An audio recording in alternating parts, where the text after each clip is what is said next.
Now I love this car. This was my first brand new car in 1998, a Starlet Life. And I loved it, but I needed a bigger car because of my children.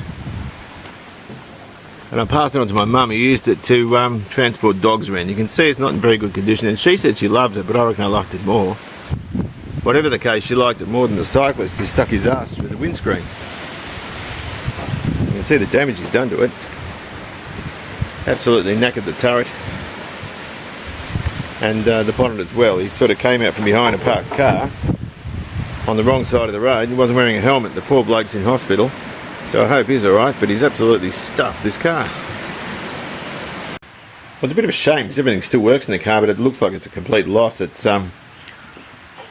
looks like the A-pillar is just protruding a tiny bit here, so that's actually been damaged.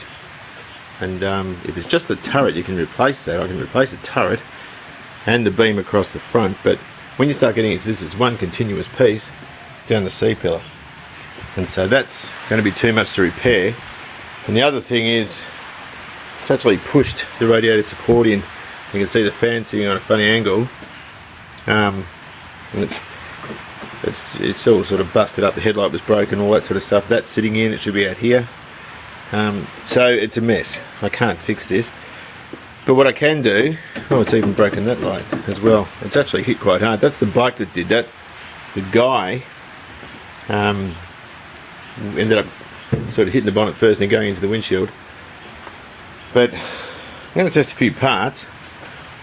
One's the engine. I'm going to give the compression test just to make sure everything's cool. I've kept this car serviced well, but it's got 150 odd thousand Ks on it.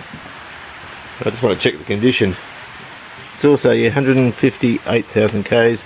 It's also got the sports dash. This car had the power pack, or has the power pack, which is your power mirrors and central locking and sports dash and power steering and all this sort of stuff. And the idea is to take the power steering off this car and put it on that one. Now, Starlets apparently had about 5 different types of power steering set up on them, all very, very similar, but a lot of parts they need to change. And so you need a donor car to do it effectively. And so I'm going to take all that off and put it on the other car.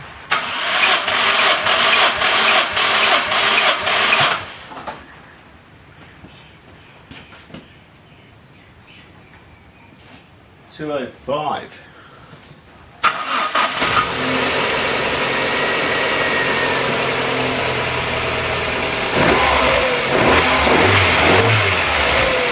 It runs well. That's a shame.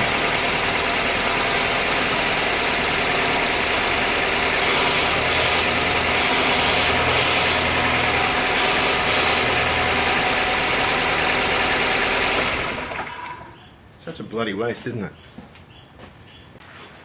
Brings back memories of when I worked at Toyota and just how simple and easy these cars are to work with. Basically, you only need a 10, 12 and a 14mm socket. You can pretty much pull the entire car apart, and it just comes apart so easily. I'm just taking the guard off now, and behind me is this XW, and I've been restoring that, and it's just so much harder to make any sense of. But this is a complete doddle. It's really, really easy.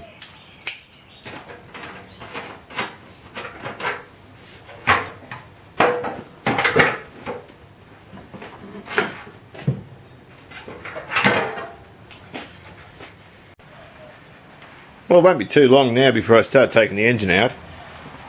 It's been an absolute pleasure working on this thing. It's so easy.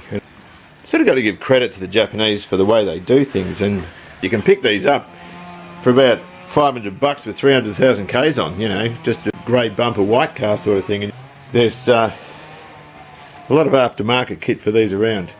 And if you think about this car here, and this isn't even finished, excuse that hubcap, I'm in 22 grand on this car, and it's look, I've rebuilt the whole thing, and it's a 351 car, and you see it in there? Yeah, that's pretty nice. It's not finished. There's about another, I think, 5 grand left, so it's going to owe me about 27 when it's finished.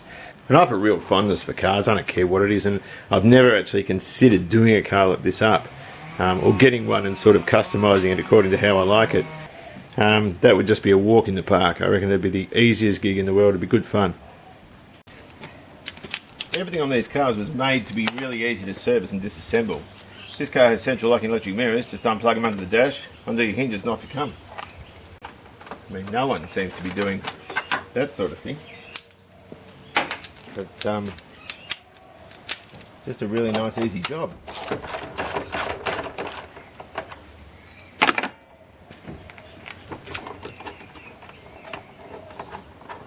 You just undo the hinge and put that there for now. And open the door and off she comes.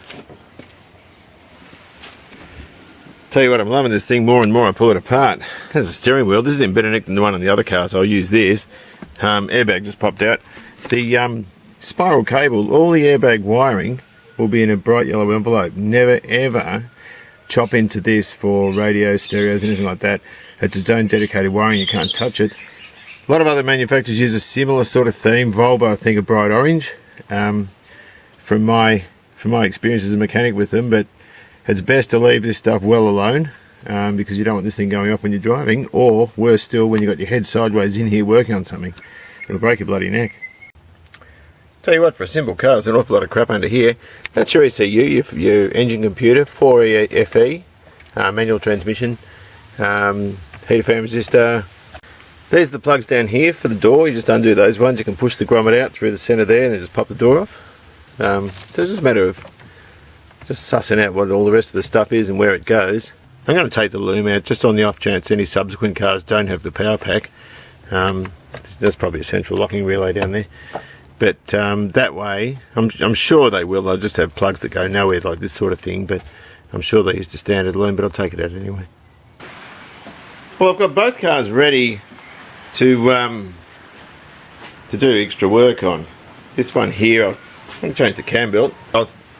Also the alternator water pump belt, and the power steering means this is all going to have to be a bit different. I've taken the rack out down there. I don't know if you can see down there. That's all out. So I'm going to leave it there. There's plenty more work to do. I'm not terribly sure. I want to keep this video under 10 minutes.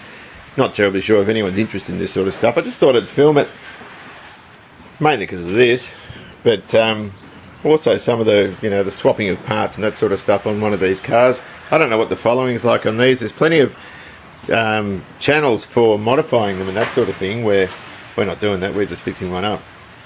Anyway, thanks for watching. See you later. Bye.